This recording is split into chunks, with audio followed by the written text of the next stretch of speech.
সে অনেক দিন আগের কথা। রূপপুর গ্রামে বাস করত করিম নামক এক চাষা। সে বড়শি দিয়ে মাছ ধরতে অনেক পছন্দ করত। একদিন করিম মাছ মারতে যাওয়ার সময় তার স্ত্রীকে ডাকল। টুম্পা, টুম্পা,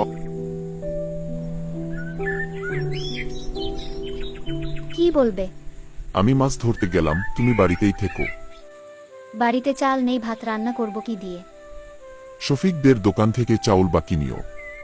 শফিকের দোকানে 700 টাকা বাকি হয়েছে, তাই আর বাকি দেয় না। তবে আশামণিদের বাড়ি থেকে চালদার নিয়ে রান্না করো। আমি দেখছি কিভাবে টাকা ম্যানেজ করতে পারি। যাও যাও, কাজ কাম ফেলে রেখে শুধু মাছ ধরতে যাও। কি যে করি, কাজ কাম তো কেউ দেয় না, এখন টাকা কোথায় পাবো?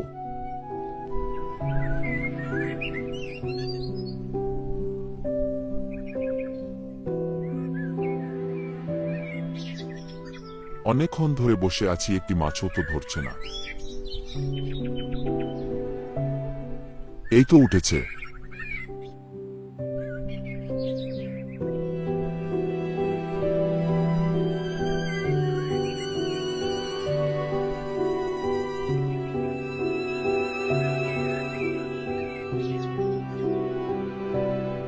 কিরে করিম, এত বড় মাছ কোথায় পেলি?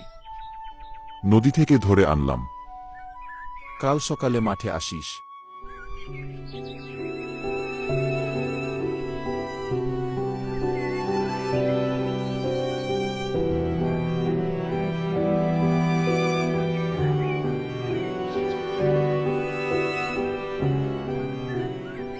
দেখো কত বড় মাছ। ও মা, তো বড় মাছ। মাছটি বাজারে বিক্রি করে দাও, তে অনেক টাকা পাওয়া যাবে। তবে বড়শিটা ধরো, আমি বাজারে যাই।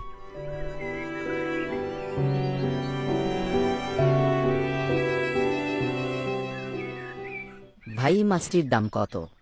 1100 টাকা। 1000 টাকায় দিবেন? আচ্ছা নেন। এই নিন টাকা।